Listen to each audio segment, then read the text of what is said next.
Saya buat TikTok Shop ataupun TikTok Affiliate ni, level 4 ni ambil masa lebih kurang dalam seminggu sahaja. Okay, seminggu saja saya dah naik level 4 ataupun level 3 lah, lebih kurang seminggu. Ni saya buat dalam masa seminggu level 4. Okay, so macam mana saya buat level 4 ni dalam masa seminggu So, cara dia sangat simple. Korang cari barang yang korang betul-betul tahu.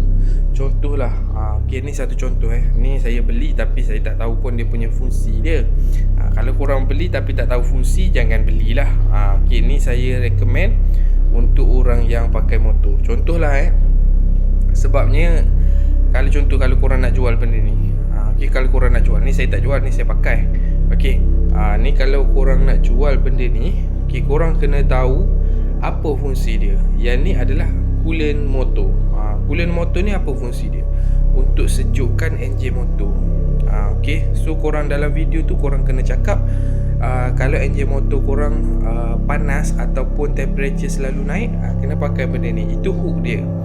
Korang tak boleh cakap, oh guys, hari ni harga promosi. Tak boleh.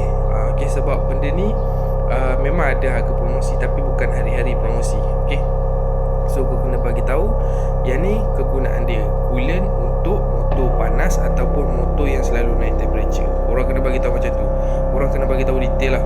Okey, temperature dia tahap panas macam mana? Contohlah kalau kereta korang bila korang naik je pergi jalan jauh sikit, temperature korang dah naik separuh. Kalau korang pakai cooler ni, dia dapat apa? Menurunkan temperature tu.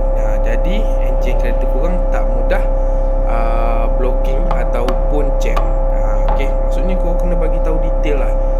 Okey, barulah customer yang tengok barang ni dia akan tahu ni bagus, barang ni bagus.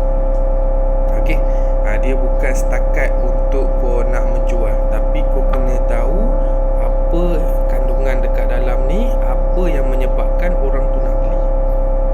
Okey, kau kena bagi tahu detail. Kalau contohlah kalau korang bagi kabel kan, nak jual kabel telefon. Okey, ni contoh. Kalau korang nak jual kabel telefon, pastikan kabel telefon tu macam high speed. Betul lah high speed. High speed tu berapa? High speed tu kalau korang charge dekat korang tunjuklah video. Korang cucuk dekat korang punya telefon tu. Okey, dia naik apa? VOOC ataupun super fast charging. Baru korang boleh bagi tahu. Okey, VOOC ni dia apa? Dia sama dengan super fast charging. Lepas tu kalau super fast apa? 60 watt ke, 30 watt ke, 120 watt ke? Kau kena bagi tahu dia secara detail. Kalau korang nak lagi info, boleh klik dekat bawah dan jangan lupa tekan button follow, like and share and repost.